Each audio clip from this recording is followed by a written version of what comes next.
मसीह में आप सबको सलाम। खुदावंद आपको और आपकी ख़ानदान को बरकत, सेहत और तंदुरुस्ती अता करे। मसीह यसु नासरी के नाम से आमीन। हमारे लिए आज की तिलावत तकवीन की किताब पहला बाब 26 से 31 आयत।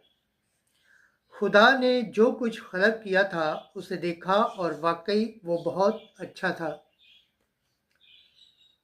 खुदा बाप, बेटे और रूह कुदस के नाम से आमीन। इब्तदा में खुदा ने आसमान और ज़मीन को खलक किया और खुदा ने कहा कि हम इंसान को अपनी सूरत पर अपनी मानद बनाएं और वो समुंदर की मछलियों और आसमान के परिंदों और चौपायों और कुल रोहे ज़मीन और सब कीड़े मकोड़ों पर जो ज़मीन पर रेंगते हैं हुकूमत करे। और खुदा ने इंसान को अपनी सूरत पर पैदा किया, खुदा की सूरत पर उसने उसको पैदा किया, नर व नारी उनको पैदा किया। और खुदा ने उन्हें बरकत दी और कहा कि फलो और बढ़ो और ज़मीन को मामूर मखदूम करो और समुंदर की मछलियों और आसमान के परिंदों और सब जिंदा मखलूक़ात पर जो ज़मीन पर चलती हैं हुकूमत करो।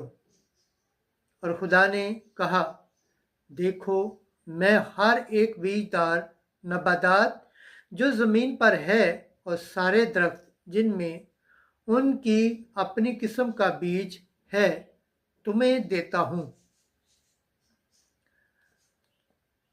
और ये तुम्हारे खाने को हूँ। और ज़मीन के सब चरिंदों और आसमान के परिंदों और सबको जो ज़मीन पर चलते और ज़िंदगी रखते हैं, इनको मैं सारे सब्ज़ पौधे खाने को देता हूँ। और ऐसा ही हुआ। और खुदा ने उन सब चीज़ों पर जो उसने बनाई थी नज़र की और देखा कि बहुत अच्छी हैं। बस शाम हुई और सुबह हुई, यानी छठा दिन। सो आसमान और ज़मीन और उनकी कुल आरास्तगी तमाम हुई।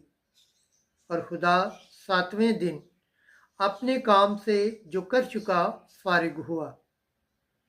और उसने सातवें दिन अपने सब काम से जो कर चुका